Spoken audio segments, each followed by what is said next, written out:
Good afternoon.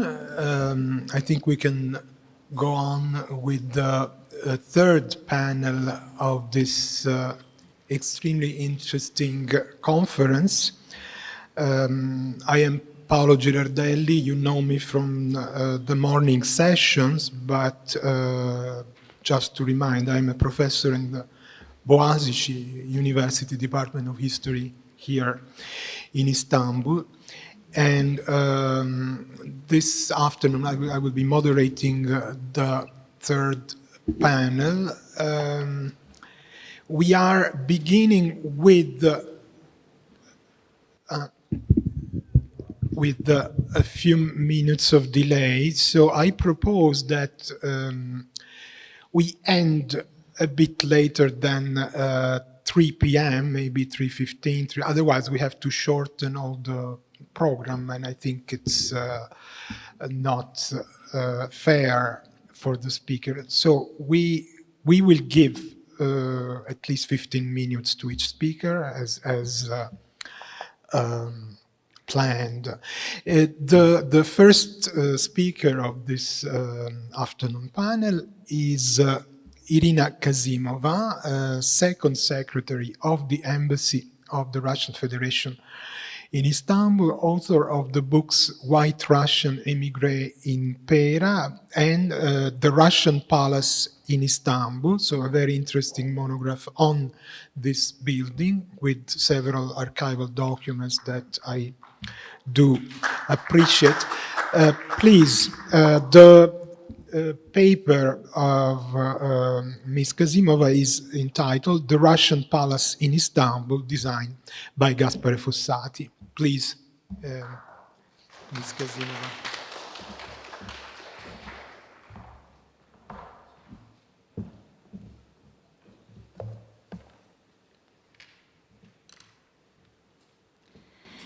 Dear Consul General of the Russian Federation, dear colleagues from the Consulate General of Switzerland, our guests from Switzerland, esteemed professors and academicians, dear ladies and gentlemen, I'm glad to be present among such a distinguished audience today on the occasion of the conference on Fossati brothers in the palace built by Fossati.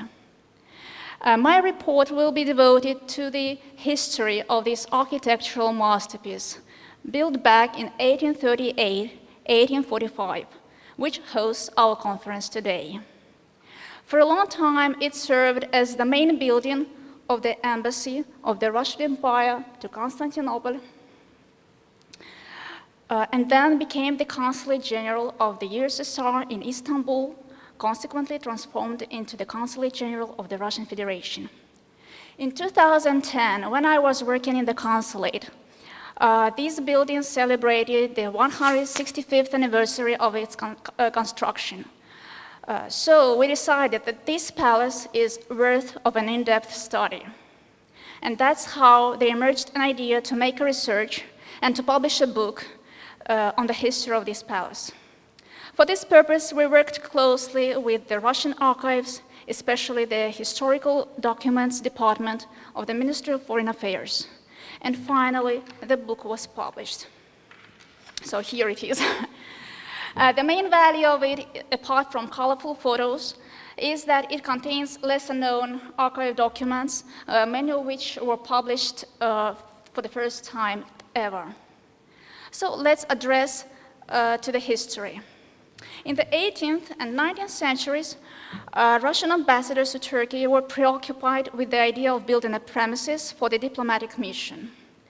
Dispatches substantiating construction of a new embassy building were delivered to St. Petersburg by the ambassador Count Grigory Stroganov in 1817 and later by Count Alexander Ribopierre. But only Ambassador Apollinaire Butinov managed to bring these plans to life. After the peace treaty of Adrianople or Edirne was signed, Butinov was sent to Constantinople. Right after assuming the position, the Russian ambassador started actively promoting the construction of a palace and other facilities. To finance the construction, it was decided to solicit an official permission from the Emperor Nicholas I to allocate the capital from the contributions made by the Ottoman Empire in accordance with the peace treaty of Edirne. This proposition was also substantiated by economic reasons. Contributions were paid in the local Turkish currency piastre, so it was more reasonable to spend the money in Turkey and save on currency exchange, as well as to avoid transportation and delivery of funds from Russia. The positive resolution was finally obtained, and here you see this resolution. And on March 16, 1837, the Emperor of Russia ordered to assign 1 million rubles, more than 4.5 million piastres, towards construction of a palace in Constantinople. A legend claims that the building was erected on the Russian soil, delivered by Russian ships, and that the first ship were sent to Istanbul during the times of Catherine II, pursuant to her personal order that the Russian embassy should stand on Russian soil.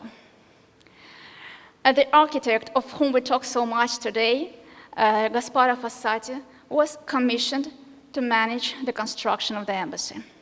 On December 11, 1836, the ministry provided the architect with a passport, so we discussed it today, assigned him a salary of 3,000 rubles, and sent him to Constantinople to, as it was prescribed, to take a look at the allocated construction site, develop the layout of the future building, collect accurate data on current prices for all the relevant materials in Constantinople, and, if possible, draw up a detailed budget with all projected costs.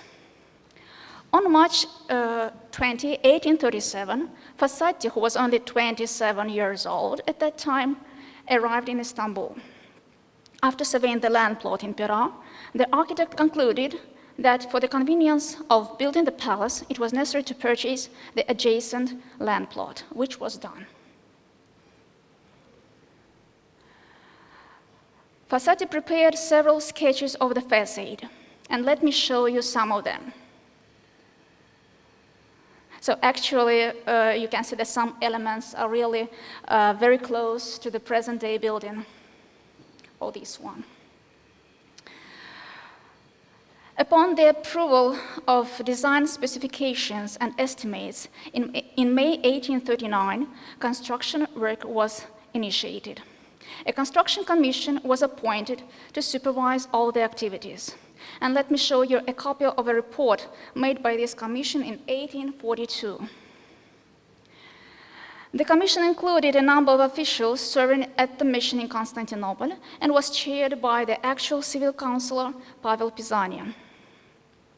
How construction started? First of all, the land was cleared and the dilapidated commercial chancellery and post office, which remained after the fire on this land, the fire which Mr. Giardelli mentioned in his presentation. So first, all these previous constructions were torn down.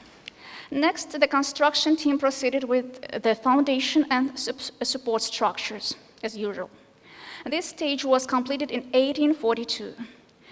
Material selection for the roof was another important issue requiring a thorough procedure. The Construction Commission insisted that the roof be covered with iron. Most of the construction work was performed in March through November.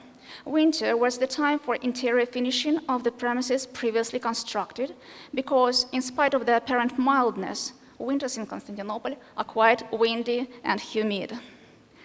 All the activities were meticulously supervised. Immediate action was taken against any careless behavior or poor performance, and we found several documents which prove this fact. The Tsar's court was allocating huge amounts to decoration and development of the capital. Therefore, it aimed to achieve the same level of splendor in the foreign palace. So it was permitted to order all the best materials for interior finishing. Pisani, who headed the construction commission, sent members of the commission to European countries with a special errand to search for the best materials and artisans, as well as to adopt foreign experience. Eventually, they brought window glass and decorative marble from Italy. Now you see how the hall you pass by while coming here looked like after the construction was finished. Wallpaper, silk, bronze, mirrors, chandeliers, and fine wood were delivered from France. The building was even equipped with a lightning rod manufactured in Trieste. Fossati also visited Russia many times to search for the necessary items. The furniture for the formal rooms of the palace was ordered from the best furniture maker in Odessa, Frédéric Coquelin, 2 craftsmen from Vienna, as well as French merchants Voisin and Carrière, who obliged to supply durable, high-quality furniture that deserves to adorn a palace which it will be installed. All the furniture ordered was made of fine wood, ash, walnut, black and red wood. So how it looks today. Okay.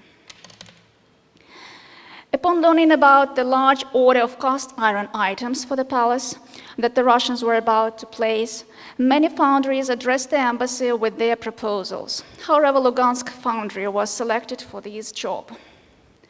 And here is the letter from the factory. In 1843-1844, it produced cast iron gates, coats of arms, window frames, gratings, lattices, and railings for the grand staircase. And these are railings, and every one of you saw our grand staircase. This is how it looked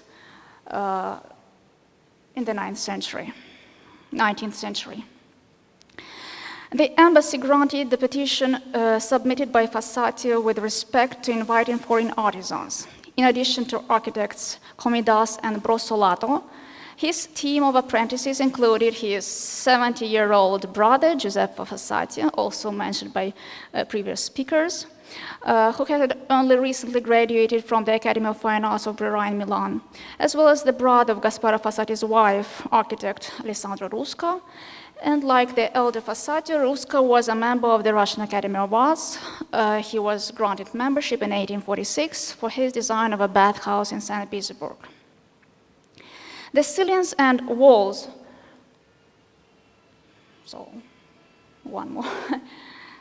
The ceilings and walls in this palace were painted by an Italian scene painter, Antonio Fornari, the husband of Gaspare Fossati's sister, who arrived from Venice to do that particular job. According to tradition, the building also housed a chapel.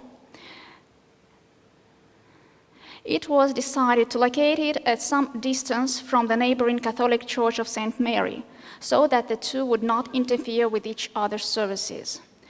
So it was located right next to the rooms of the head of mission on the top floor of the building.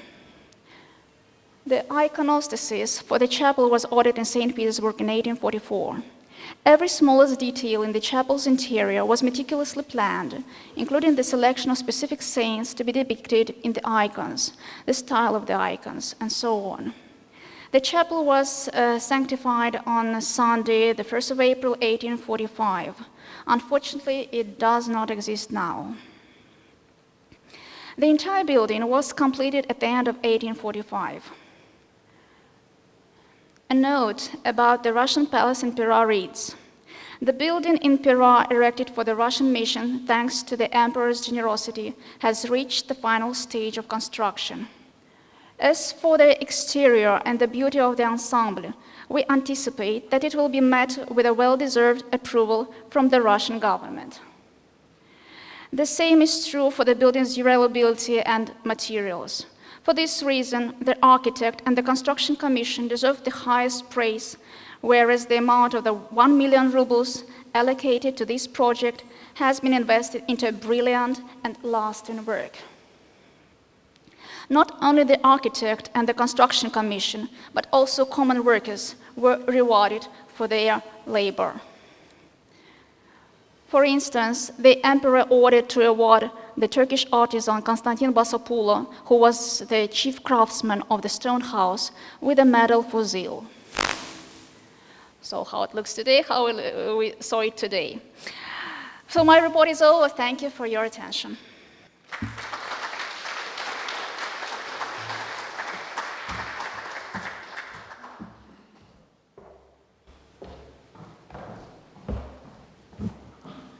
So thank you so much, Ms. Kasimova, for this very informative and interesting presentation, and for being concise. So we are still, as I said, we're still able to allot the time we planned to each speaker. The second speaker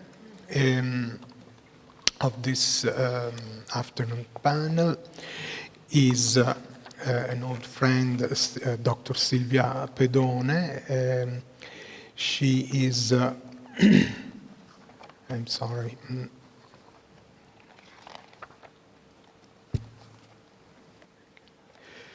She's an art historian and an expert on Byzantine art. Her main topics are the Byzantine sculpture in the Mediterranean area, the use of and perception of color in Byzantine art, and the topography of Constantinople and its monuments through the experience and documents by Western travelers.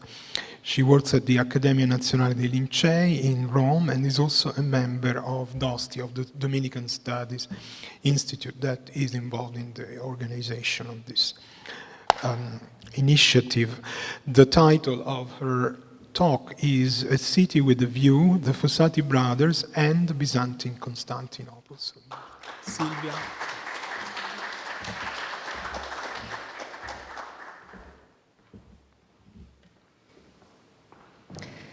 First of all, I would like to thank the Swiss Consulate and the Russian Consulate for organizing this important meeting on the Fossati brothers, and the Russian Embassy that hosts us in such a significant location for the topics we are dealing with.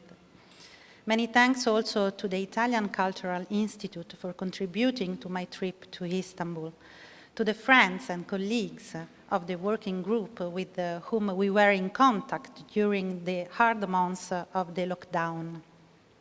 And last but not least, the Dominican Institute, the Dominican Study Institute, whose activities of cultural promotion and multidisciplinarity dialogue made this meeting possible. And speaking of dialogue, my speech today aims to highlight once again the role of Istanbul as a place of a special encounter and reversibility, so to say. A place, not simply physical space, which is defined as such through the individual and collective gaze and imagination of those who are fascinated by it, now and century ago. All the more so because they look at it from an external perspective. At the same time, however, and just for this reason, the city is not only an observed place, but also become a place of observation, a privileged point of view from which to look back to one's place of origin. In short, it becomes a city with a view, in a double perspective, in the intersection and overlapping of different points of view.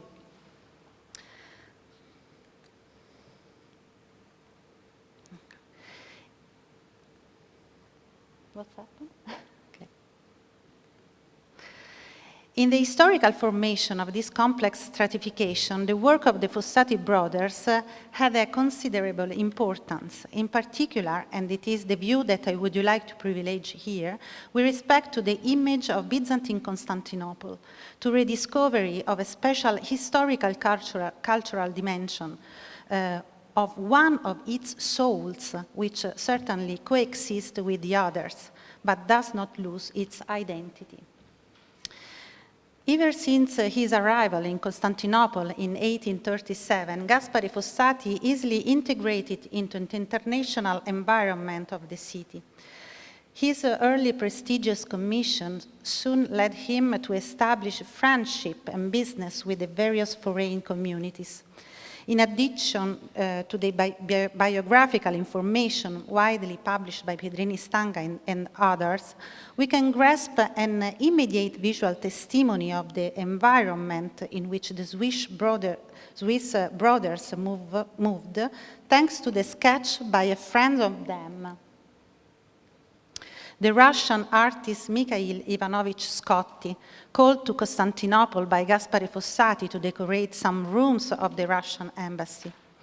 The Fossati brothers are portrayed here in a living room of Scotti's house, seated and bent over the table, absorbed in their work, and not distracted by Madame Scotti's piano performance.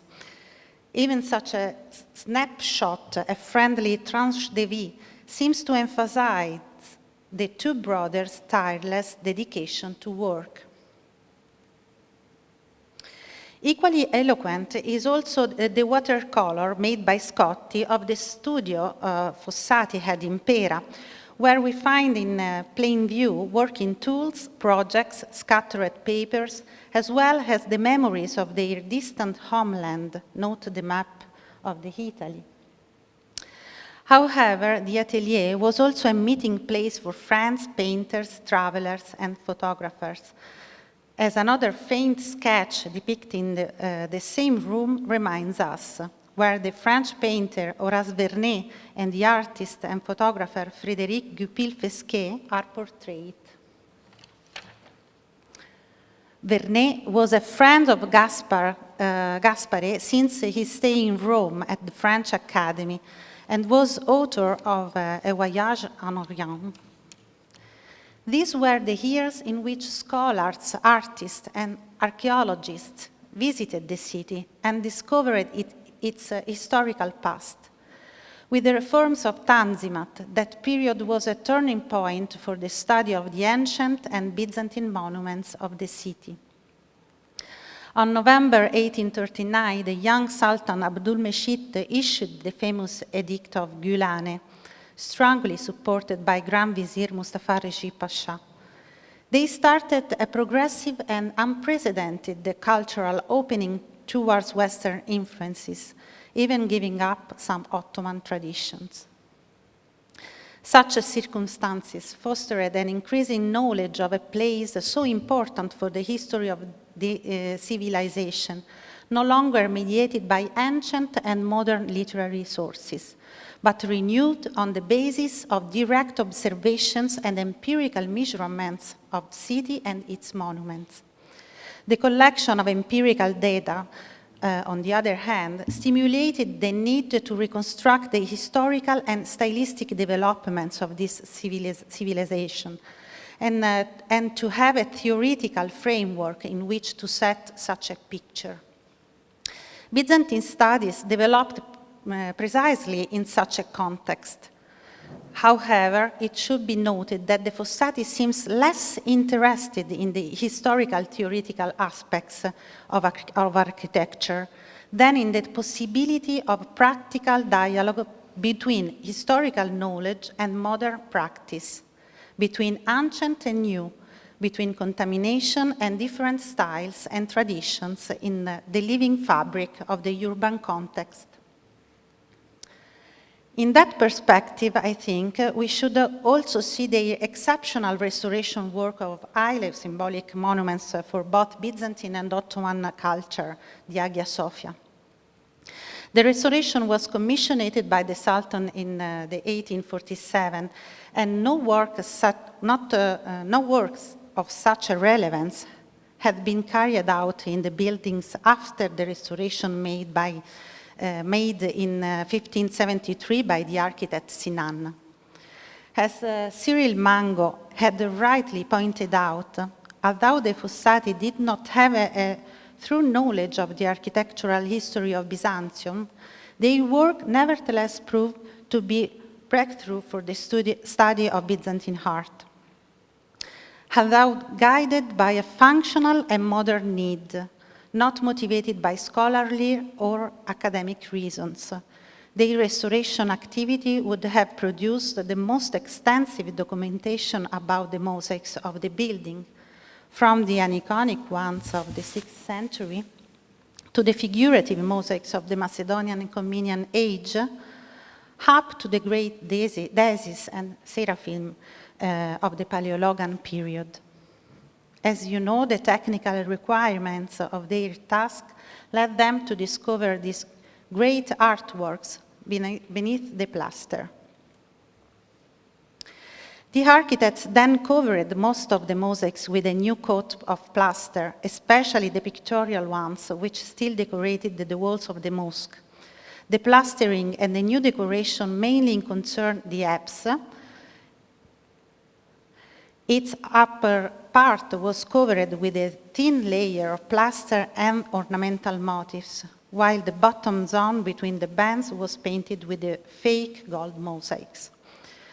Before covering them, Fossati documented the mosaics with drawings and sketches quickly annotated in notebooks and small sheets, today preserved in Bellinzona archive.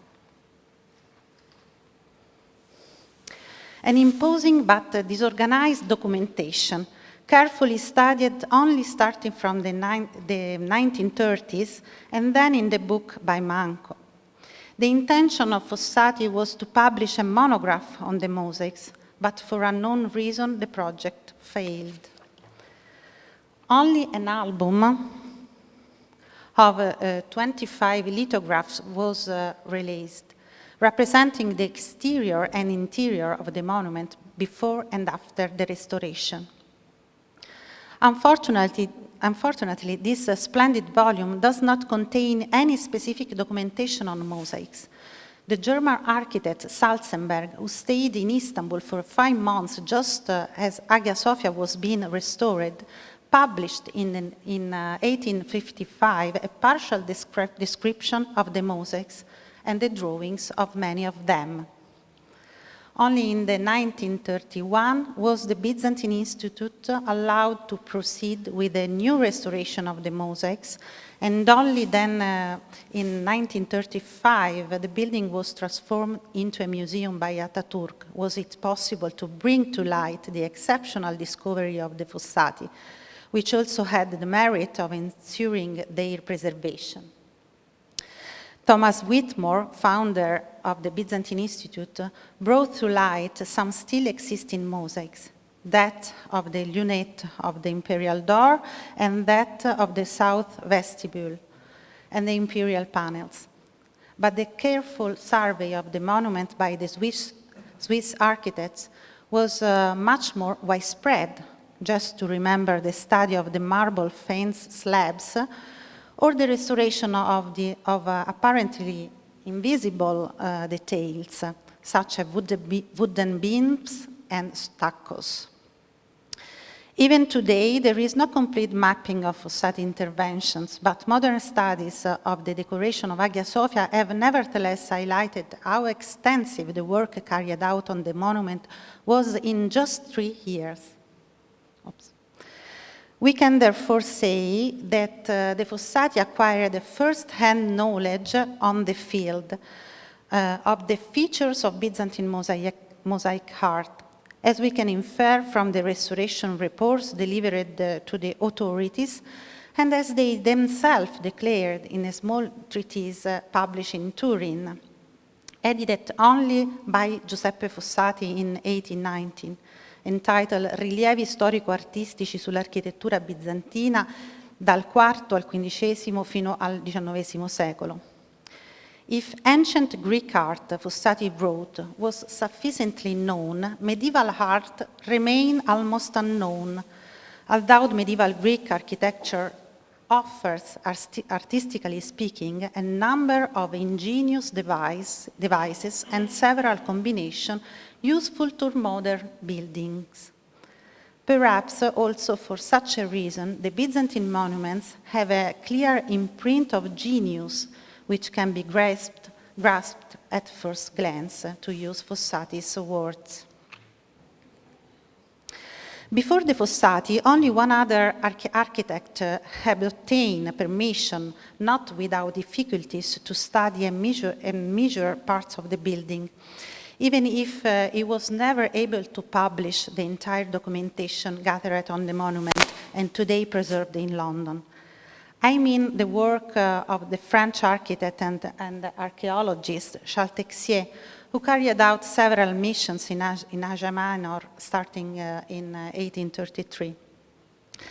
Unlike Fossati, Texier was a connoisseur of ancient sources and conceived the work in the Hagia Sophia as a real revelation of the style of Byzantium, whose profile was then still very vogue, based above all on the knowledge of the European monuments. In reality, however, we perhaps still know too little of the Fossati knowledge of Byzantine art. The only other case of interest in the decorative aspects of medieval Greek art is an unpublished sheet on which Gaspare drew some portion of the mosaics of Monreale in a precise, through schematic manner. These are invisible, of course, but these are sketches probably made during the trip to Sicily, undertaken shortly before his arrival in Constantinople. The sheet shows both the biblical scenes above the arches of the central nave, the great figures of Pantocrator in the apse and the Virgin, but also a series of ornamental details. The fascination for Byzantium did not, however, end with the experience of Hagia Sophia. Among the papers of the two young architects preserved in Bellinzona, I was able to find a small group of sketches relating to another building, Byzantine building from the Justinian period, the Church of St. Sergius and Bacchus, Küçük Hagia Sophia Jami, built by Justinian in 527, whose forms with a central plan and double envelope mark that architectural and decorative experimentation what would have reached unsurpassed peaks in the construction of Hagia Sophia. These sketches are not dated, but were probably made in conjunction with the works in the Hagia Sophia and were dictated by the need for comparison with another Justinian building, maybe in order to evaluate technical analogies and structural and decorative solutions. In addition to the plan of the building, whose only precedent is the one realized a decade earlier, by Charles Texier, they made a sketch from inside the naos, which frames the southeast corner of the internal octagon. The minbar, the exedras with women's galleries, and the part of the dome are clearly visible. Particularly significant is the caption in the pencil which reads, Mosque of Küçük Hagia Sophia, with bad blue paintings, hidden mosaics. This last observation, taken for granted for a long time, even by many Byzantinists, suggests that Fossati were trying to establish an analogy with the discovery of the mosaics of the Hagia Sophia. The belief that the Ottoman plasters of the building could hide the Byzantine mosaics decoration is also suggested by the plate by Texier, which depicts large angelic figures in the segments of the dome, then replicated in the later reconstruction of the building published by Heber Solentier in 1913. However, no trace of this decoration has ever been found in surveys of the dome carried out in the modern times, although not extensive investigation has been conducted in the building. A further rather synthetic sketch of the architectural structure reveals the interest in the elevation of the building, the system of exedras, the structure of the trabeation, and the rich sculptural decoration. Fossati made 3 other sketches of these elements sculpted in Proconese marble, a drawing of the molded architrave with a still classical flavor and partially worked azure, on which runs the long imperial inscription. A second one of the capitals with its molded base, and the third one devoted to the structure of the so-called polylobate capital with the imperial monograms of Justinian and Theodora, which would then be replicated in monumental sites in the Hagia Sophia. In the drawings, Fossati does not fail to note the decoration of the ceiling of the architraves with the characteristic diamond pattern. Another plate illustrates the different type of capital and the decoration of the frames. Maybe here. Okay, yeah. The aesthetic impact exerted by the small buildings of San Sergius and Bacchus as an example of a classical elements reinterpreted in the light of the completely new vision had probably struck the Fossati, who remained so disoriented by those solutions that were induced to date them to the 3rd century. The Fossati gave a fleeting glance to the civic public monuments of the Byzantine city, at least judging by the scant documentary evidence we have.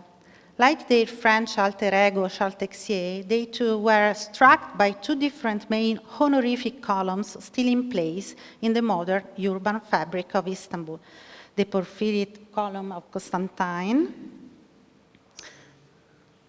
Sì, finito.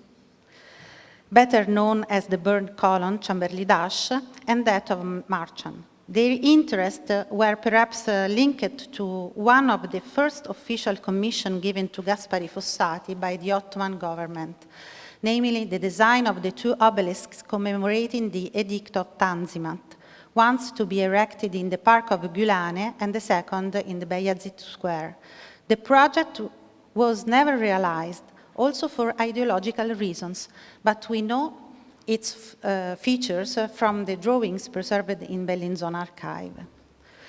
For the column of Constantine, whose general appearance was the result of historical accidents and climatic factors, such as material deterioration, several fires, a restoration project was presented and signed by Giuseppe Fossati in response to a competition published in the Journal de Constantinople in 1867. At that time, Giuseppe Fossati was in Milan. Despite the impossibility of integrating the project with detailed drawings of the conservative intervention, he drew up a report, now preserved in Bellinzona, with 2 sketches of the column. In the report, he historically frames the monument and presents the main intervention aimed at restoring its original appearance. As in the sketch made a few years earlier by Texier, which depicts the image of the column in its urban context, Giuseppe Fossati suggested the opportunity to free the monument from the leather constructions that were built against it over time, creating a space for a more complete view of the monument, but also for its protection from possible fires. The column of Marciano appears instead in another drawings that seems both a projecting and an ideal reconstruction. Fossati here suggests a hypothetical picture with the crowning of the imperial statue, yet he correctly records the design of the relief on the 2 faces of the marble base. Okay. Here we are dealing with 2 approaches which are different in many respects, yet complementary. After all, if in the history of styles, according to the lesson of Kitzinger, the inner directed genesis is often closely interviewed with the other directed one. Knowledge of the visual culture of the past can also arise from different ways of seeing that are directed by different interests of our practical sphere of life, to use Habermas's expression. Sometimes, as we have seen, a better knowledge can come from even from a fortuitous coincidence, and in the end, even today, one of our interests in practical life is certainly to understand how we should look at the legacy of the past with modern eyes, the only ones we have. Perhaps the view of the Fossati can still show us something about this. Thank you.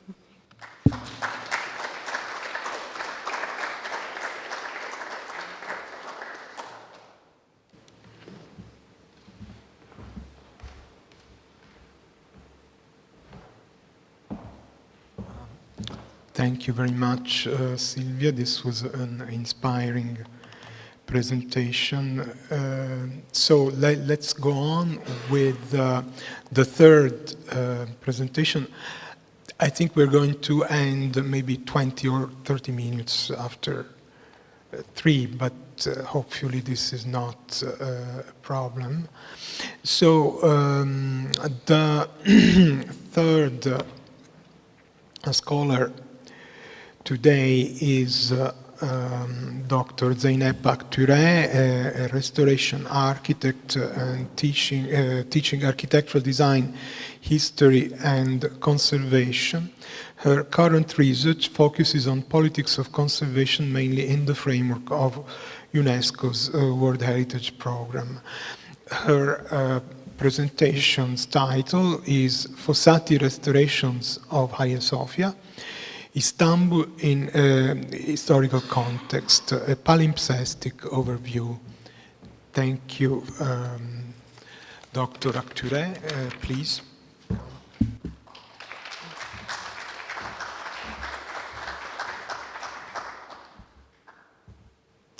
Hello, I'm very honored to be part of this event, and I'm looking forward to the progress of the overall project, actually. We have heard a lot about Hagia Sophia. You know that since its construction, the monument has been subjected to many interventions to repair, strengthen, or transform it under different cultural regimes. And in this presentation, I will interpret the Fossati restorations between 1847-49 in the context of these earlier and some later interventions to highlight their singularities as acts of museumification, myth-making, spatial reconfiguration, and stylistic reinvention, as much as of conservation, documentation, maintenance, and renovation. Hasan Fırat Diker's I-Cover research provides the financial portrait and intensity of the Fossati program that was carried out by a team of 800 workers, actually, which included non-Muslims such as Austrians, and continued until 1851 in the school, madrasa, soup kitchen, and tombs of the building complex. The accomplished tasks range from producing copper candelabra and a tura for the Sultan from the fallen tesserae of Byzantine mosaics, to renewing all glazed windows, reproducing some doors, repairing the 4 minarets, and fixing toilets in the courtyard, which looks like a very eclectic group of work, actually. I will focus now on the more creative among these tasks from the framework of time perspectivism as outlined by the British archaeologist Geoff Bailey, who uses the metaphor of palimpsests to discuss the interplay between ephemerality and permanence in the formation of the archaeological record. I quote him. In its extreme form, a palimpsest involves the total erasure of all information except the most recent. But palimpsest can also involve the accumulation and transformation of successive and partially preserved activities in such a way that the resulting totality is different from and greater than the sum of the individual constituents. An example actually is given by our conference program that follows the Fossati brothers from Murkota to Istanbul through Roman Russia. This corresponds to Bailey's spatial palimpsests in the sense of spatially discrete material remains that merge into a larger scale whole within the confines of which contemporaneity or relevance of distant material traces may be argued if they are linked as part of the same sequence of operations. Alongside the new Levantine Bozar Palace on the Bosphorus, the examples we discuss provide an architectural context for the Fossati work at Hagia Sophia as an integral part of Sultan Abdülmecit's attempt to westernize, we call it reforming, of course, but it is particularly westernizing of the Ottoman Empire and its culture. In addition to the two architects, the operation involved construction material and equipment from Western countries, including 124 chandeliers from France, whose reproductions in the 2010 restoration still light the interior of the monument. We see them on the left-hand side. As a major step towards the monument's musification, Nelson argues that through the work of Fossati, the Hagia Sophia became accessible to Western Europeans and was enveloped in the shifting interpretative strategies of Romanticism, nationalism, and historicism. This reflects actually in the representations of Western visitors, including women, in a lithograph published in Gaspare Fossati's 1852 book on Hagia Sophia, on which we already heard. There were also two non-Muslims in the imperial inaugural ceremony of 1849, commemorated in the right-hand side medallion designed by Fossati, and reproduced on the frontispiece of this book, and on the left-hand side is the tura from the tesserae of mosaics. Drawings and watercolors of mosaics that are absent from the book were presented to Tsar Nicholas I of Russia with the hope of patronage for publication, which never materialized, as we have already heard. Their partial publication among Dumbarton Oaks studies took over a century, and incorporated observations on the Fossati interventions by the Byzantine Institute experts who worked at Hagia Sophia after its refunctioning as a museum in 1931. Fossati's book highlights another spatial palimpsest, this time incorporating the Hagia Sophia and 4 bronze horses that used to crown the buttressing of the western wall before their transport to Venice in 1204. And yet another special palimpsest links architecture remains in the western courtyard with the Constantinian Church of the Holy Sepulchre in Jerusalem, with decorations in the same kind of marble and porphyry. Both monuments were part of the same operation of building monumental churches in the Eastern Roman Empire. The relation between this initial building phase, the Constantinian phase, and the Hagia Sophia of our day exemplifies what Bailey describes as a true palimpsest in the strict sense of the term, in which successive layers of activity are superimposed on preceding ones in such a way as to remove all or most of the preceding ones. Indeed, upon the destruction of the Constantinian Great Church by fire in 404, a Theodosian reconstruction dedicated in 415, and is still traceable in the western courtyard, adopted the earlier basilical layout and incorporated surviving material.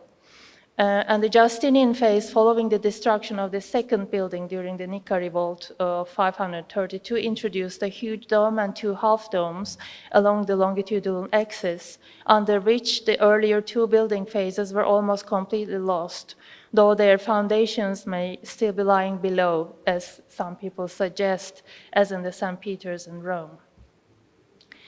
This same metaphor of true palimpsest would also explain the process by which the interior decorations since the Justinian phase became visually inaccessible. In response to changing political and liturgical motivations, figural mosaics were added to the original non-figural program over a long span of time, and then again in a long span of time, they were gradually covered with whitewashed plaster after refunctioning of the monument as a mosque in 1453. Due to their conformity with the Islamic traditions, apsis mosaics remained visible up to the first half of the 18th century. Due to the, as confirmed in drawings by visitors, such as this one by Cornelius Loos. Guru Necipoğlu interprets this gradual adoption of a more conservative interpretation of the Islamic doctrine on figural images in the context of Hagia Sophia's transformation into the symbolic center of the caliphate of the Ottoman sultans to claim authority over the Muslim populations under Christian rule. The particular Fossati period contributions in this spatial transformation were, as you know, a verse from the Quran inscribed on the dome's roundel, metal masks on faces of the 4 seraphim on its pendentives, and circular panels with the names of Allah, Prophet Muhammad, his 2 grandsons, and 4 caliphs on the pillars of the dome. And in this way, the narrative interior space that had been gradually muted with plaster and whitewash start to speak again, but in a different language. We owe the conviction, or I can call it a myth, on the intact survival of the figural mosaics beneath the visible layer of paint, largely to the testimony of the Fossatis and to the later work of the Byzantine Institute.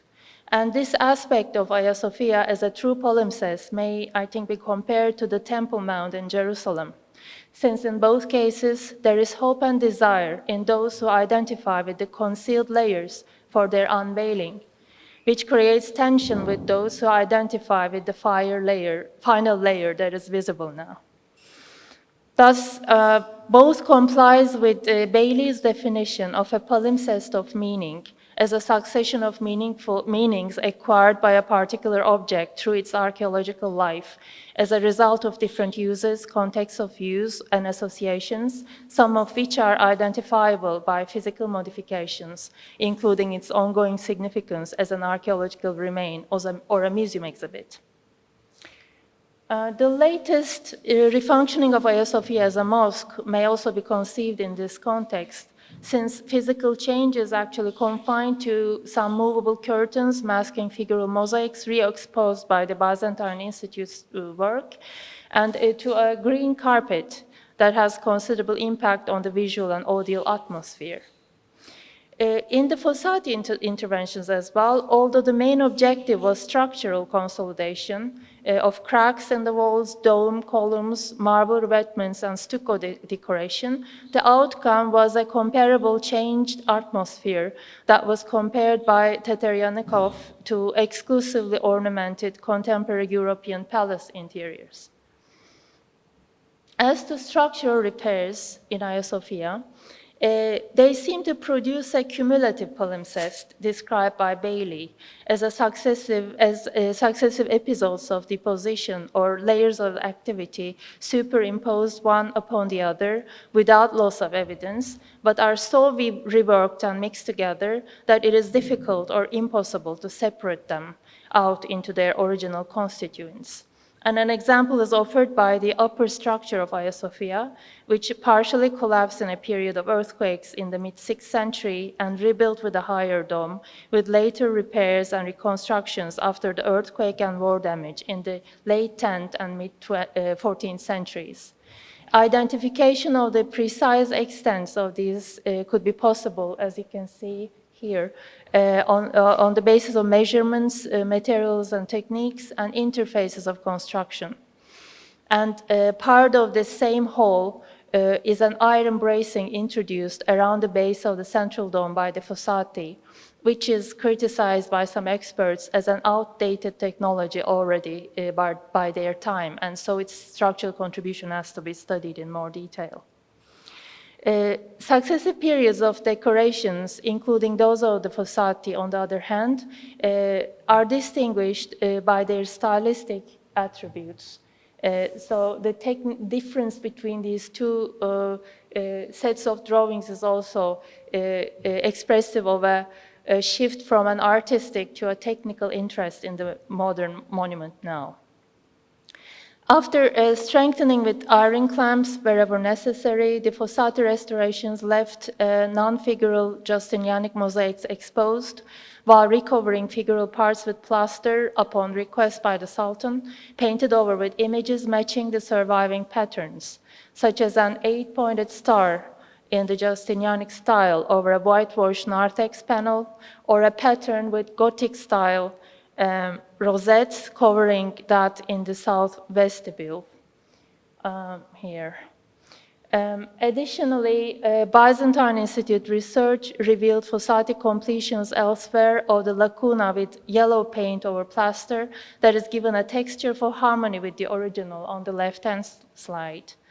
And also attributed to the Fossati are these false windows that probably mask infills to prevent further cracking, and paintings creating a false depth effect at the upper gallery level, maybe to balance the false windows, because the resulting decorative whole is far more recent than the some structural components of the overall cumulative palimpsest. So now all these are merged in the decoration of the upper structure. As we all know, architectural material brought from pagan temples around the empire during the initial construction are generally interpreted as an assertion of Christian dominance over paganism and political legitimization. These are integrated into the interior architecture in the same way as buttresses, since the dome's 6th century reconstruction are distinguishable in a complex mass from the exterior. Among these, the 4 flying buttresses dating from the repairs after the 14th century earthquake were removed by the Fossatis, and some recent earthquake simulations have revealed that this decreased the resistance of the monument actually against earthquakes. Why they did this is not very well known yet.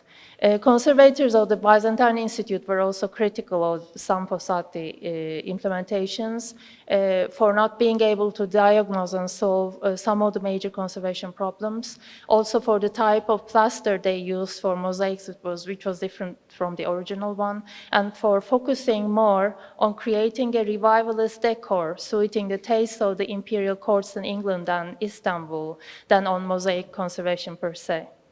The criticized revivalist aspects reflected in the yellow and red striping on the exterior in imitation of Italian Gothic architecture, which we can see on the right-hand side, and the rounded upper portions of the south wall buttresses with rosettes, revealing contemporaneity of the Fossatis with the champion of Romantic revivalism, Eugène-Emmanuel Viollet-le-Duc, who was in that period starting the restoration of Saint-Denis in France. Other revivalist Fossati contributions in Hagia Sophia integrate into a temporal palimpsest, which Bailey describes as a deposit of materials and objects of different ages and lifespans that later constitute the same episode of activity or deposition. These include mihrab and a minbar since the first refunctioning as mosque, and 4 minarets from different periods, which were followed on the exterior by these tombs for sultans and their sons along the south facade, a facing library, and a fountain with a water.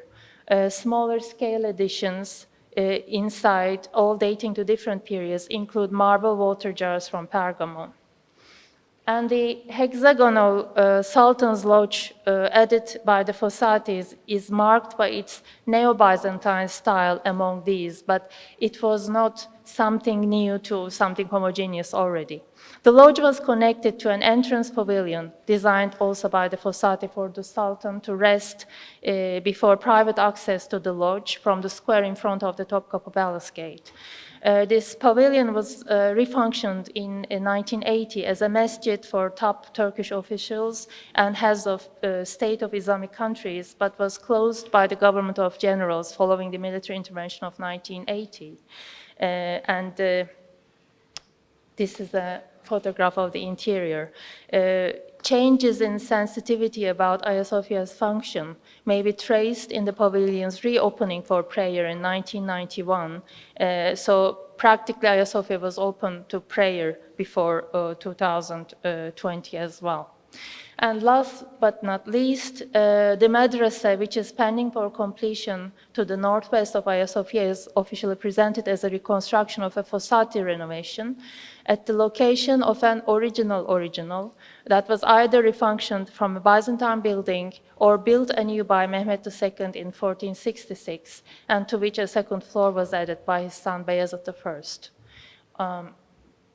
Because archival research has indeed produced documents on payment for such a comprehensive repair in the building from 1845 to 1859. These two afterlives of Fossati buildings, I think, are interesting enough to be handled in a separate presentation, so I stop here. But I think that palimpsest of all these palimpsests would reveal the real significance of the work of Fossati in its own historical context. Otherwise, if we have a look at individual implementations, they end up to something very eclectic and something that lacks unity, but actually these overlapping layers provide the unity and contextualize them as architects of their own time and very good representatives of it. Thank you very much for your attention.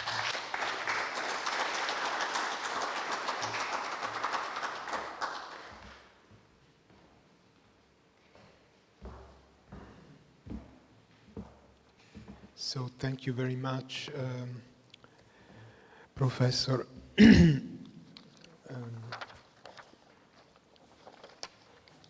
I forgot to mention the affiliation of Professor Aktüre, which is the Izmir Institute of Technology. The presentation was also conceptually very dense, I think, and the metaphor of the palimpsest is usually it's very useful for understanding a lot of aspects of the history of Istanbul, both urban and architectural. So the last presentation of this afternoon session is given by Professor Göksun Akyürek from the Department of Architecture at Bahçeşehir University. Professor Aktüre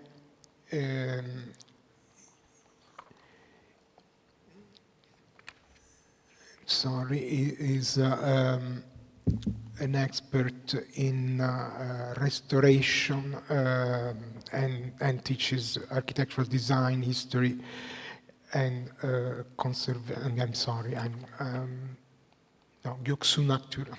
I'm sorry, I was confusing.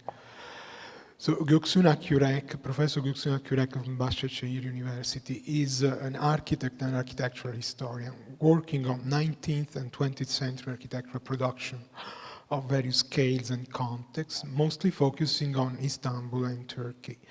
Currently, she teaches architectural design and architectural history at Bahçeşehir University. So now this afternoon we have really a balanced program with two presentations on the present and two on the past, two on restoration and two on the impressive, ambitious, modern designs of Gaspare Fossati.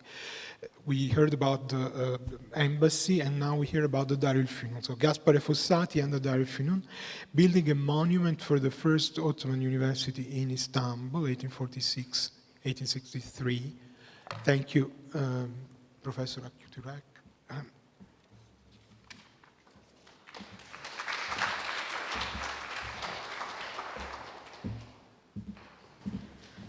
Thank you very much, Professor Girardeli, and I would like to thank the organizers, the Swiss and the Russian Consulate for organizing this event, and to Yonca Erkan specifically for all her effort. And it's obviously an honor to be here in this building to talk about Gaspare Fossati. After almost 200 years, he built this building. So I know you are tired, so I hope I will not be very boring as the last speaker. Very briefly today, I would like to present the process of how the Darülfünun project, an immense neoclassical building with a very European outlook, was envisioned and built in the heart of old Istanbul. And of course, I will be talking about the crucial role of Gaspare Fossati in this process in reference to the official records from the Ottoman archives and Fossati's work published later. I have not been to his own archive, unfortunately. Also, I will be speculating very briefly, of course, on his skills as a designer and a professional architect, building networks as well as structures. So my presentation is based on my earlier research during my PhD, in which I focused on several new architectural practices introduced by the Ottoman bureaucratic elite of the mid-19th century in parallel to the transformation of the political and social life. So the Darülfünun building and its construction process were one of the stories I focused on for this task. And this is how I met with the immense work and archive of Gaspare Fossati. Then I saw that his archive building, the new university, the theater, the church, türbe, medrese, hospital, a new monument for Tanzimat, and of course his restoration of Hagia Sophia were all new for mid-19th century Ottoman capital.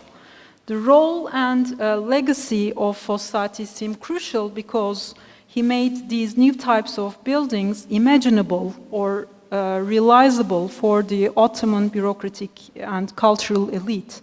And I believe that he was, in a way, mediator in between these novel ideas and their architectural production.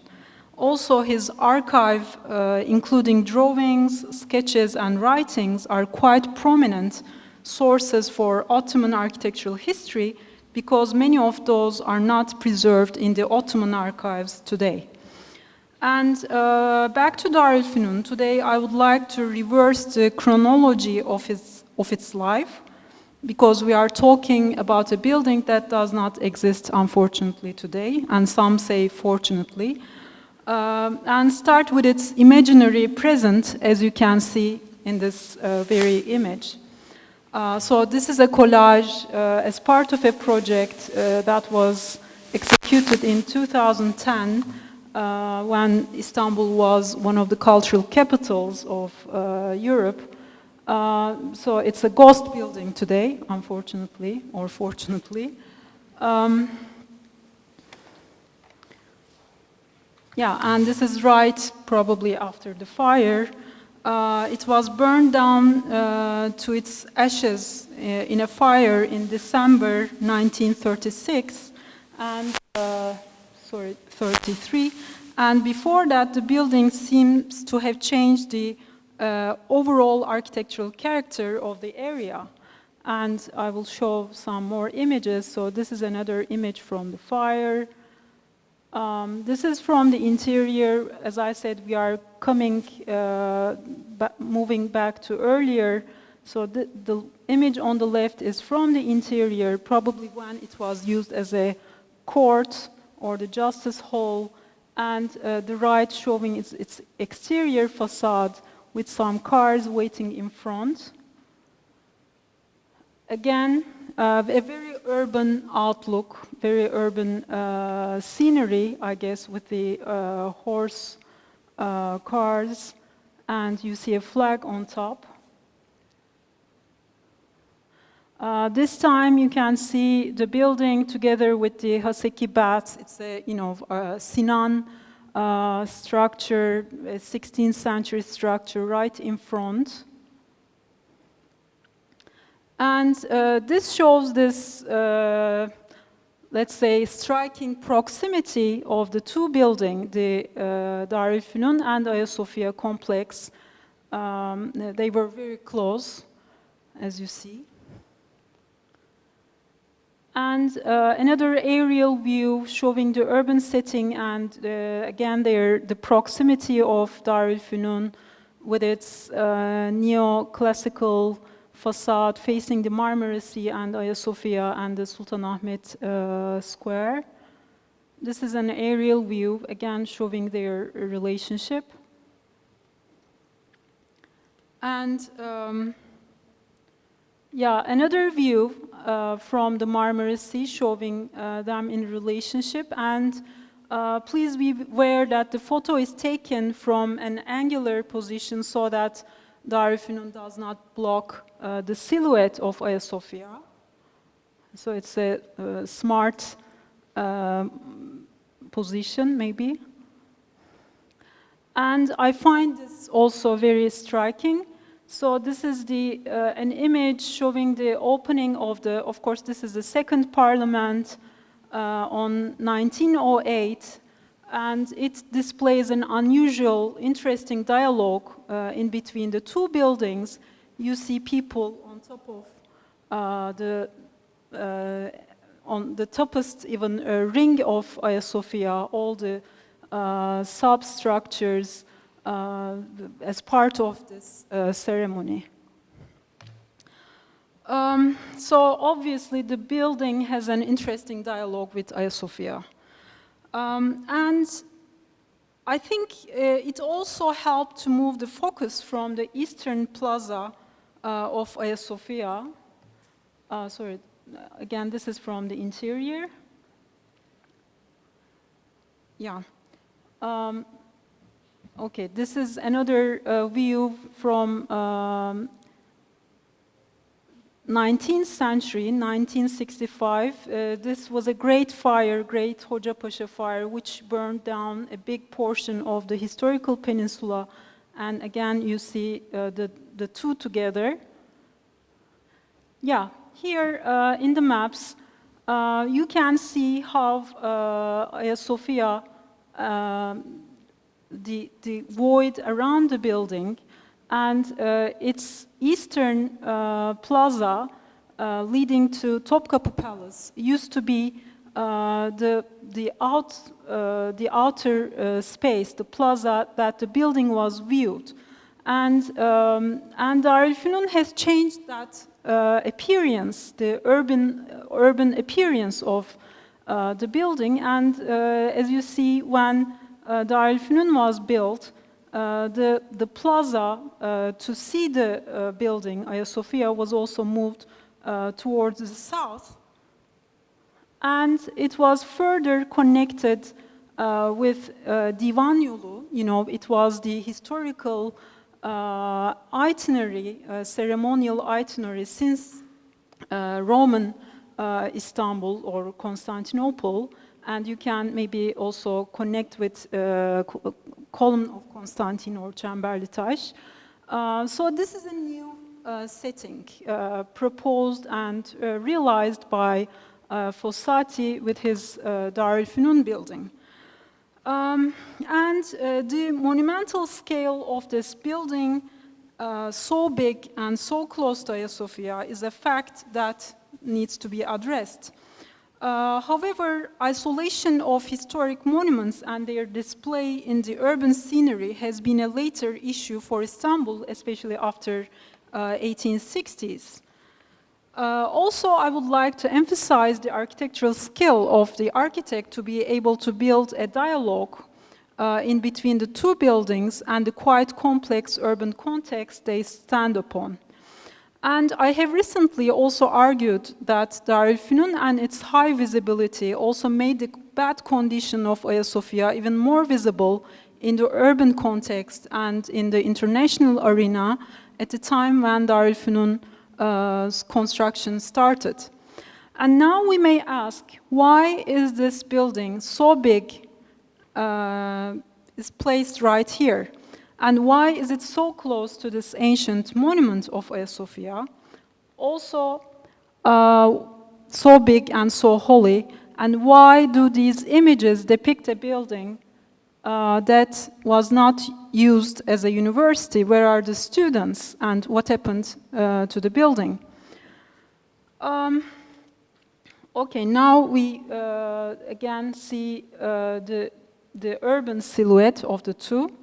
And yeah, this famous image, this drawing shows the image of the building, Darülfünun, before it was completed from the eyes of its architect, Fossati himself. He has been quite familiar with this area, with the historical topography and with the scenery. And without this and his other drawings, we would not be able to track the full history of the building by solely relying on the archival documents in the Ottoman archives, which narrate the process from the lens of the Ottoman bureaucratic mechanism. And now I would like to briefly present the process of how the building was built. So building of this monument for the first Ottoman university is linked to the official discourse on science, which was quite an obscure field, as I have discussed in my earlier research. Yet the building itself, with its monumental scale and location, reflects the official desire and the demand for a new type of higher education based on a new scientific thinking and knowledge. So the literal meaning of Darülfünun means the house of science. The former schools of higher education, 2 new engineering schools, a military medical school, and a war academy opened in late 18th and early 19th centuries, had definite military use, and these were not accessible for the non-Muslim citizens of the empire. On the civil side, the primary level comprised the Sıbyan Mektebi, which is a basic religious education with apparent social disciplining purposes, whereas madrasas with religious content formed the higher level. When Darülfünun was planned to be built in early 1846, the bureaucratic body on education was restructured in parallel to the recurrent claim for an urgent reform in the public education system with the introduction of practical knowledge with new secondary schools, colleges, and professional schools.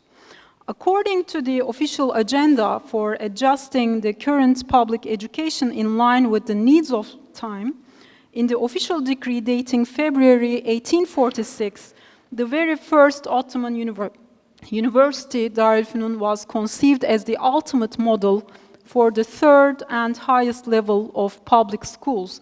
And I would like to highlight that it was a multi-ethnic, multi-religious school as planned, which was very unusual. Okay. So following the initial plan in February 1846 to establish a Darülfünun without any further explanation of its curriculum, in May 1846, we see that negotiations on the project had already started with Fossati. So since the project attracted highest attention of administrators at utmost level, the Council of Public Education, co-directed by the Foreign Minister Mustafa Reşit Pasha and Rifat Pasha, he was head of the Meclis-i Vala, were going to be in charge of the process. On the other hand, in the same official document written in May, the rationale behind the idea of the Darülfünun was barely elucidated. It was stated that those, including the non-Muslim citizens who want to attain the perfection of morality and intelligence, and those who want to learn all the sciences, and those who want to become state officials would certainly benefit from this institution. Yet the curriculum of the future Darülfünun was completely unspoken. Most of the narrow budget on education, 1,500 purses over 2,000, was reserved for the building's construction, which was officially ordered to be big, monumental, and visually accessible both from the sea and the land, especially to the gaze of foreign eyes, which was expressed as Bahusus Enzare Ecnebiye. And besides its visibility, it was described to be the nucleus of future urban transformation. It would comprise a Sıbyan Mektebi and a Rüşdiye, a traditional primary and secondary school, all to be exemplary models of the educational reform. Even its architect, Fossati, was appointed apprentices coming from the School of Engineering, Hendesehane, for training during the construction. Later on, Fossati presented his initial design proposal to the Council in early August, even before the final decision for the site, the location of the building, was settled. And this is his first proposal. And fortunately, this is also the only document we can learn about the program of this building with the names of these places. By mid-August, Journal de Constantinople, the French newspaper of Istanbul covering the news on Darülfünun with the highest interest, announced that the site of the building would be current place of Ticarethane, Ministry of Commerce, opening to the Sultanahmet Square through a narrow street, as you see here. Also, the ministry itself would be moved to a new building near Yeni Cami, again to be designed by Fossati. The project, as you see, was a longitudinal massive block with 2 inner courtyards, and also from the ground plan, we may deduce half of the program. There are various languages classes, including Turkish, Persian, Arabic, and minorities language, math and grammar class, a mosque, and a dining hall. Still, the site was too small for the project, designed already before the site was known, and extra land had to be expropriated. And here you can see on top left the first proposal site and the final site on mid right. And this is a map from iVerdi. So the final decision was given by the end of August to be the place of the old artillery, Cebehane, Atik Cebehane, next to the mosque of Hagia Sophia, and on the procession route to the Topkapı Palace. And according to the architect, Fossati, the expenses would decline for not having to buy extra land, and the overall effect would be much more magnificent as the building would be not screened by the surrounding houses.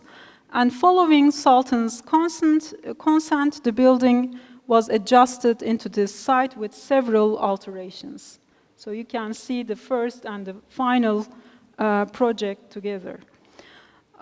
Curiously, if we compare the two, despite the inadequate budget, a new story was added to the building, preserving the tower on top, and the middle part was receded to create an entrance hall to the building, and which also defined that southern plaza of Hagia Sophia. Also, the rear facade facing the Marmara Sea was decorated with additional neoclassical features in a much more elaborate manner than the previous project. The construction started with a ceremony on the 1st of September with the attendance of Sultan. And as narrated in, again, Journal de Constantinople, Mustafa Reşit Pasha placed a gold coin into the foundation as a sign of his prominent role in the project. And the same newspaper, also the Italian author Ubizzini, both attributed a new political meaning to the site of the building, claiming that the government selected this site to show that the new university, the symbol of government's will to progress, was built upon the old thoughts of religious fanaticism and anarchy, where the Yeniçeris used to inhabit this old artillery. Also, the project would be, and they say, the project would be under the protection of religion for being next to Hagia Sophia, so that the tension between the old and the new would be resolved in favor of the latter. And however, as narrated by Ahmet Cevdet Pasha, there were also religious fanatics opposing a religiously mixed school in such a holy spot right next to Hagia Sophia. Yet the official documents, the ones I found at least, never talk about this close relationship of the two. In the plans for this Darülfünun project, its proximity to Hagia Sophia was not ever mentioned. Fossati, in the beginning, estimated that the construction would end in 2 years. However, despite the initial enthusiasm, it was not possible to solve the financial deficiencies from the very beginning. By the end of the first year, only 1/10 of the foundation was laid, and there were constant complaints coming from the construction site because of the growing debts. By mid-1849, the middle floor was hardly completed, and the amount spent was much above the initial estimates. In 1951, the construction workers had written a petition to the Sultan saying that they were not paid at all for the last 1.5 years. And we don't know exactly when the construction was stopped, but in April 1955, the unfinished building was rearranged as a hospital for the French soldiers wounded at the Crimean War. And finally, in 1860, the construction process restarted, and it was completed in 1963 after 17 years of an extended process.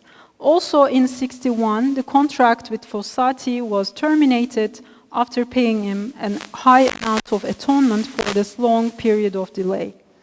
And in January 1863, the building was opened with a public lecture on physics.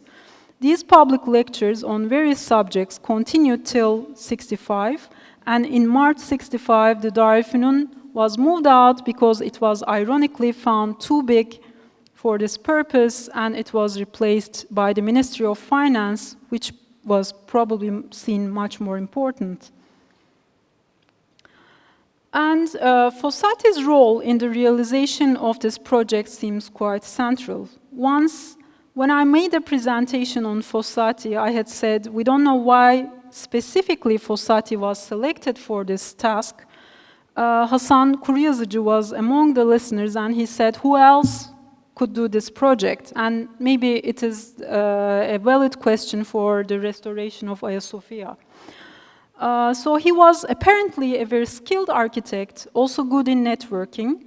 He was in contact with different circles in Istanbul. He designed quite different types of buildings for different communities, both private and official, Muslim and non-Muslim.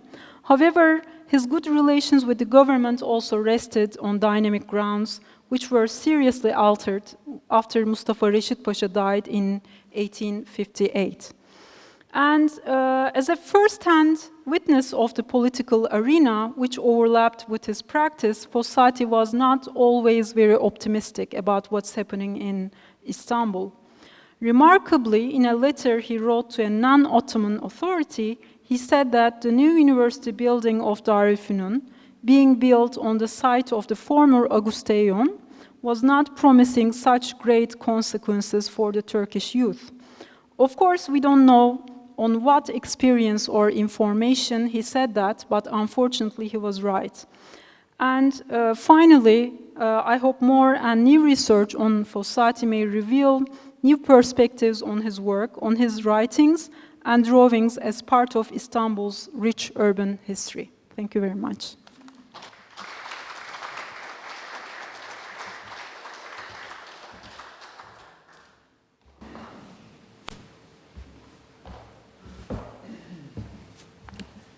So I would like to thank all four speakers for these very interested and well-organized talks. We started late and we are even later according to the planned schedule. So I won't really pose, but I invite the four speakers to the floor. I will say just a few words of comment and then open the discussion. So, as I said, well, this last panel of today's conference is composed of two talks focused on Fossati's design activity of modern buildings and two that are more focused on the past. So I think the discussion may also focus on the relationship between present and past, between restoration and design, and how these two dimensions dialogue or do not dialogue. The modern, of course, the insertion of two modern landmarks, one in Pera and one in the historical peninsula, is a very different thing. And so we saw how differently the impact of this building, these two buildings was. One of them disappeared, was less fortunate, probably from the start it was not. But anyway, it is a fascinating chapter of urban and architectural history. So please, I would like to open so if there are questions from the audience, yes. Do we use the microphone? Yes.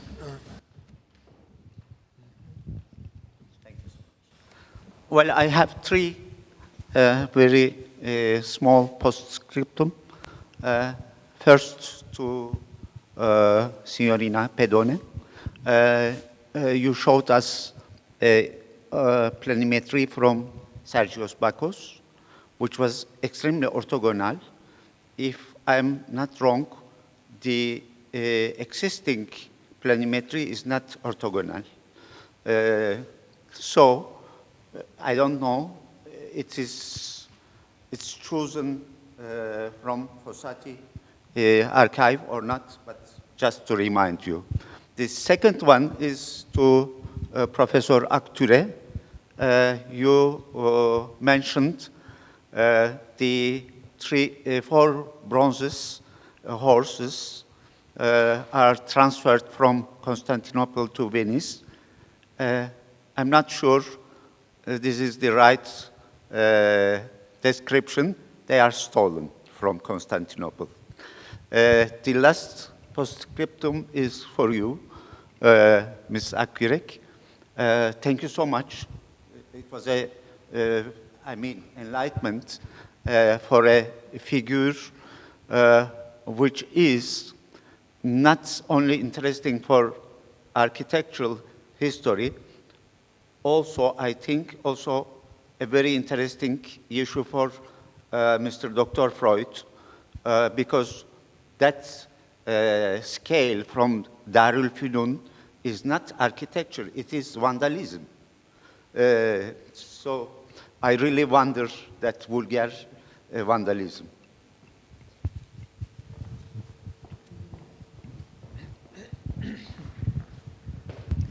Okay, thank you. The plan is a square, irregular square. Inside the part, the central part is octagonal. Okay, so. It's not orthogonal.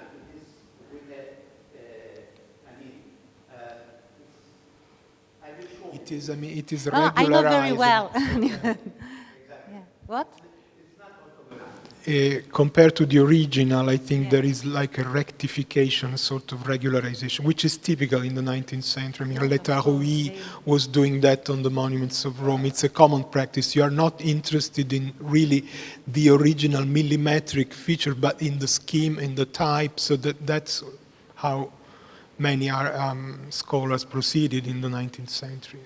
Yeah, they didn't show the irregular plan of the building. Yes, of course. Also, Texier plan is a very regular one. I don't go into this question of the origin of materials because, you know, there are columns from Baalbek, Ephesus, etc.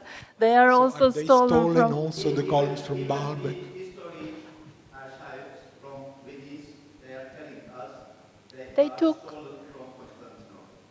They travel, materials travel like people, I think, because many things come from Delphi to Constantinople as well, and they travel. It's I don't know.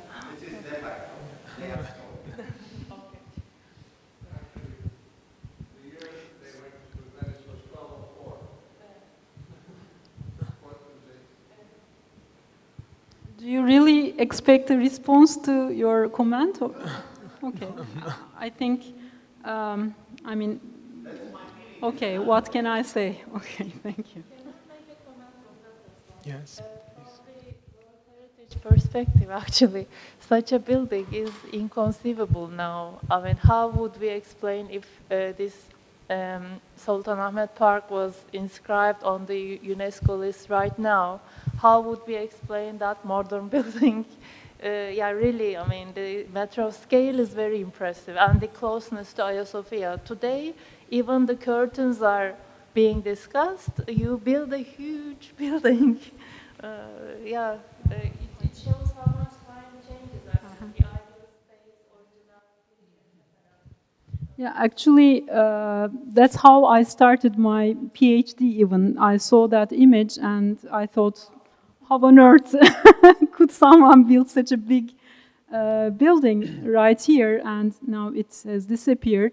But I think it's an anachronistic view because we look with our modern eyes to an old photo, an old city, a city with, you know, having different dynamics, different cultural values and urban relations. So for that time, I think preserving Hagia Sophia as in isolation as a historic monument was not the case.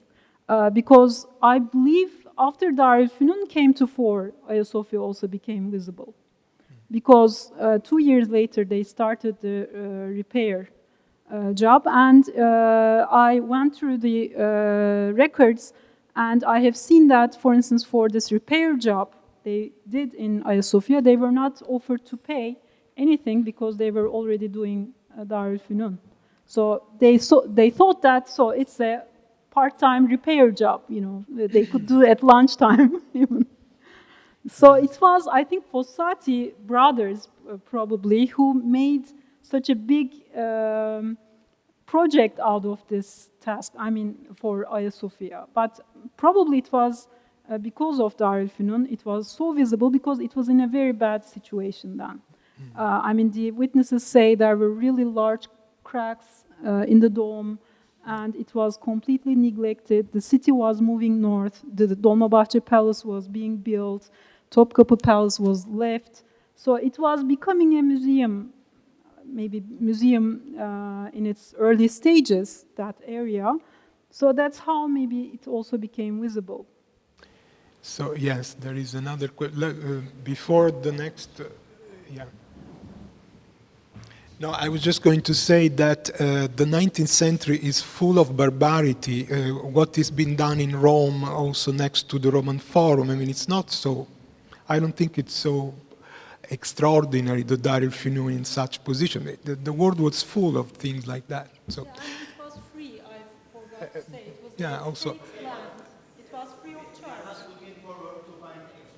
No, it just historically, I mean, it was not so difficult to understand. So there is a question from Professor Frank and then from Father Dr. Claudio Monge.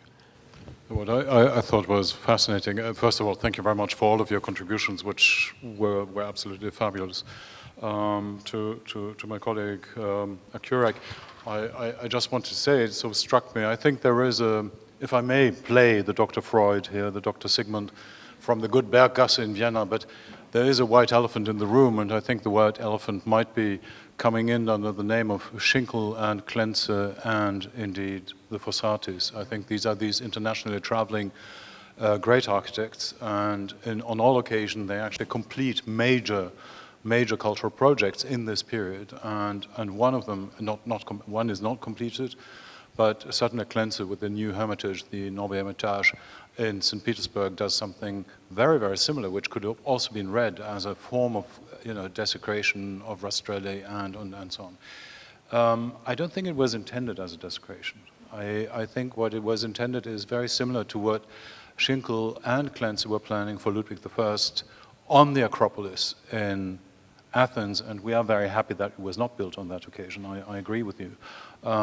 But Ludwig I there, of course, meant to build an enormous palace, just integrating the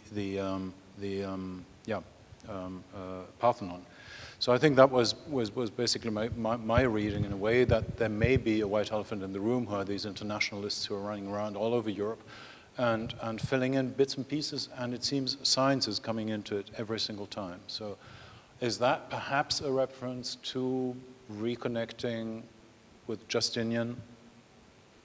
Who knows? I mean, I think at the same time, I think I agree with my colleagues that we're historians. I think we've got to find the answers.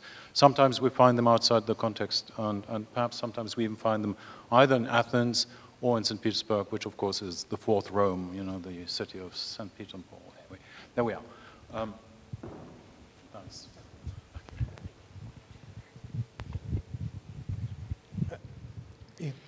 Is there an answer, or it was just a comment? I don't know. Other.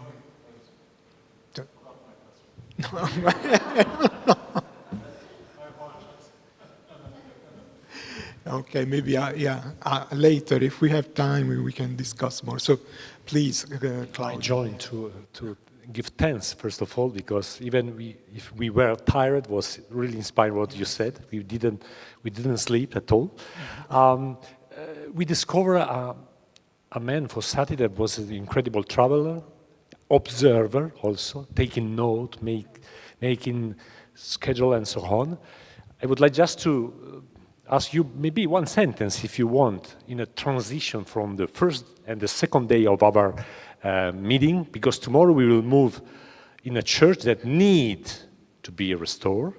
We come from an amazing palace that Irina explained to us, and we saw how is the splendor of this palace.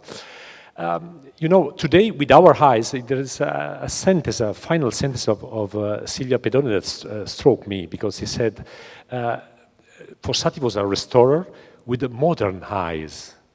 There are two terms in Turkish, restitution de restauration. What do you think? What is in between? How we can image also, because tomorrow the big question will be, how can we restore this church that is suffering in this moment? We know very well. And one of the goals of our conference is also to light some spot on this church.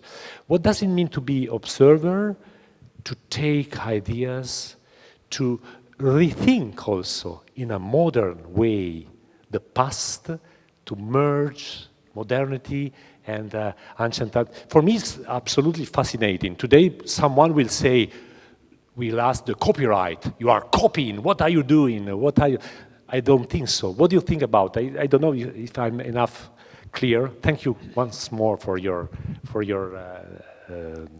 exposition.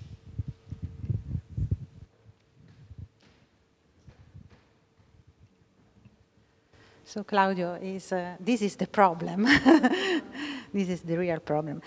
From my opinion, also about the Byzantine time, so it's also interesting because they try to do some historical reconstruction of the building of the San Sofia, for example, and they use an image taken from Russia. So, for example, in the Hagia Sophia, the historical reconstruction of the Hagia Sophia in the Byzantine time, they use the image that recall the Russian churches with the big iconostasis. So the image of Byzantine period, so in the Fossati mind was very vogue at that time. But I also have a question for my colleague.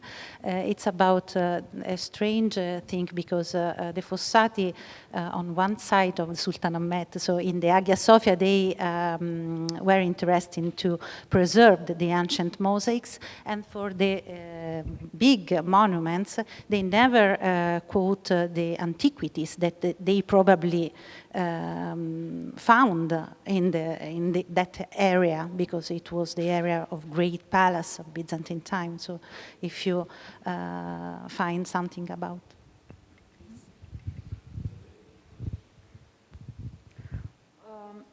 Well, they are said to have found some objects during excavations, and even Cengiz Can said that Fossati was selected for Hagia Sophia repair because of his attitude during this excavation for Darülfünun, how he was careful and he found these things, and that was his reference. But he shows no document for that.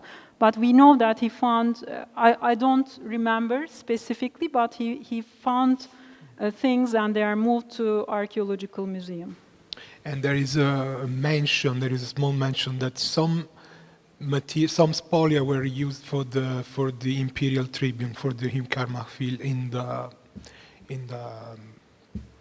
church in the restoration of Hagia Sophia. Yes, Yonca, please. Thank you all for your presentations. I just wanted to continue on Sultanahmet a bit. From literature, we know that Fossati has also made a conservation plan for the area. So for future studies, that would be a very interesting topic after all of what we heard now, to look at Darülfünun, Hagia Sophia, and the square in front of it from the perhaps World Heritage point of view, how we preserve it today, and what kind of a projection he made at the time. So for future thinking. Thank you.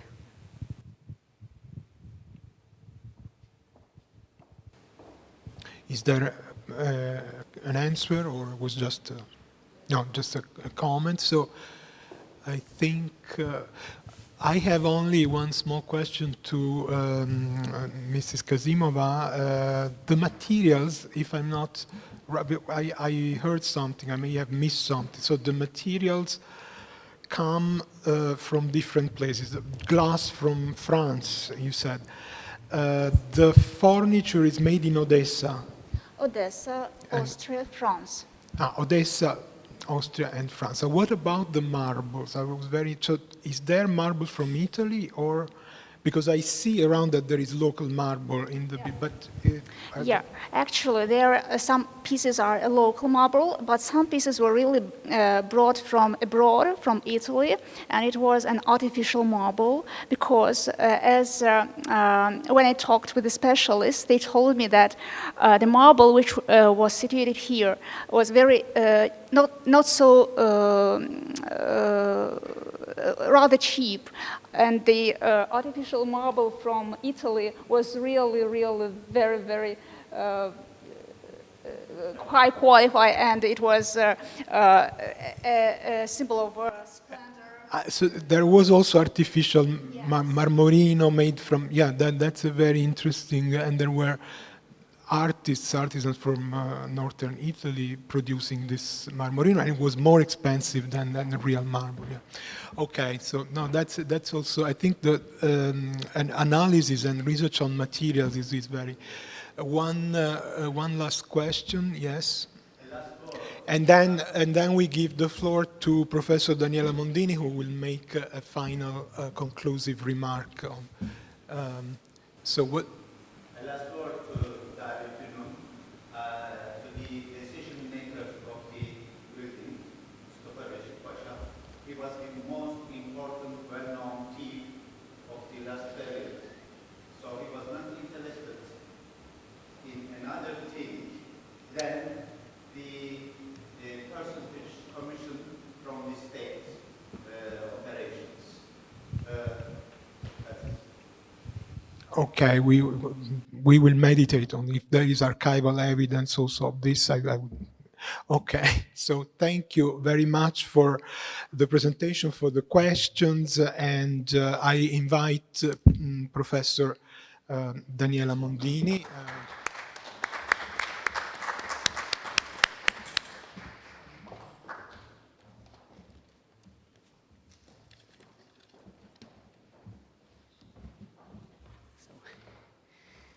I think everybody is quite tired, and I will be very short. First of all, on behalf of the organizational committee, we met all on Zoom 1 year ago. Silvia, Claudio, the General Consul of Switzerland, and many others. And it is really incredible that now we are all here and we see everybody in life. And I would like really to thank to the Consul General of Russian Federation, Mr. Andrei Buranov, for hosting us in this international workshop dedicated to the Fossati brothers, and in this wonderful building built by them, and we were really spoiled. So thank you very much, and I ask everybody to make an.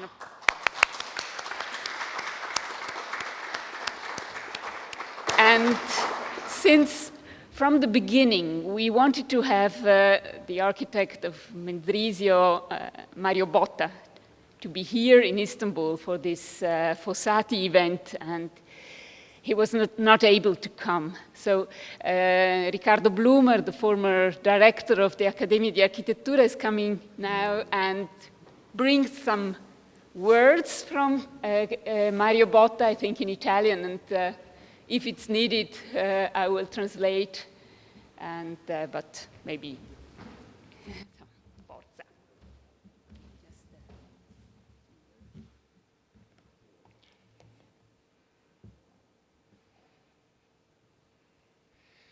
Bene, grazie. Io parlo in italiano. un ringraziamento e un saluto da parte della direzione dell'Accademia di Architettura di Mendrisio dell'Università della Svizzera Italiana, un saluto alle autorità e un grande saluto da Mario Botta, che oggi non poteva esserci. Dimmi tu quando... Is there question? On behalf of the former director of the Accademia di Architettura, he's bringing greetings, warm greetings from Mario Botta. Mario ringrazia a nome mio anche le autorità, le persone tutte presenti e vuole sottolineare l'importanza che attorno a un interesse condiviso di arte e di architettura si costruisca un'amicizia. Mario Botta is bringing this salutation to the authorities, and he is underlining the importance of the arts and culture to build friendships between countries. Le parole che Mario Botta ama ripetere attorno a questi grandi momenti di storia sono delle parole che sono capacità di lavoro, capacità di organizzare il lavoro, capacità di immaginare, capacità di dare forma a quello che la contemporaneità chiede. E questo è il lavoro per gli architetti. The words of Mario Botta. In the center is the work of the architects, the capacity of imagining things and to have To build, vision and build. La capacità di costruire proprio. Ci sono delle cose misteriose che legano le persone a dei processi che partono magari da un piccolo paesino del Ticino e che passano nei grandi paesi dell'Europa in epoche storiche particolari. There is some mystery, maybe, how persons are tied together, coming from a small place like Morcoti and doing their careers in very far and important cities like here. Queste parole oggi hanno una particolare pressione per un momento un po' speciale che stiamo vivendo e che particolarmente i giovani sentono molto forte e che ci porta vicino a delle questioni etiche. These words had also a pressure from an ethical point of view. Just our young students have this desire to discuss about it. Botta quindi ringrazia sia come ticinese, erede di Fossati anche, ma come indigeno sai tradurlo? Indigeno di una terra che vuole portare avanti questa tradizione attraverso una scuola che è l'Accademia di Architettura, che sappia promuovere un mestiere che è capace di dar senso e gioia alla nostra vita. Of course, Mario Botta is feeling like a son of Ticino, bringing the tradition of the architects from Ticino to the new generations.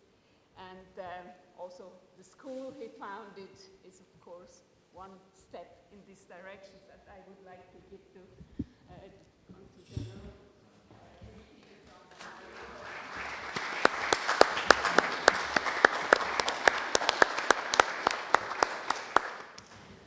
I think we will see you all tomorrow in St. Peter and Paul in Galata, and the works are not finished now. They are starting tomorrow with the real project and construction.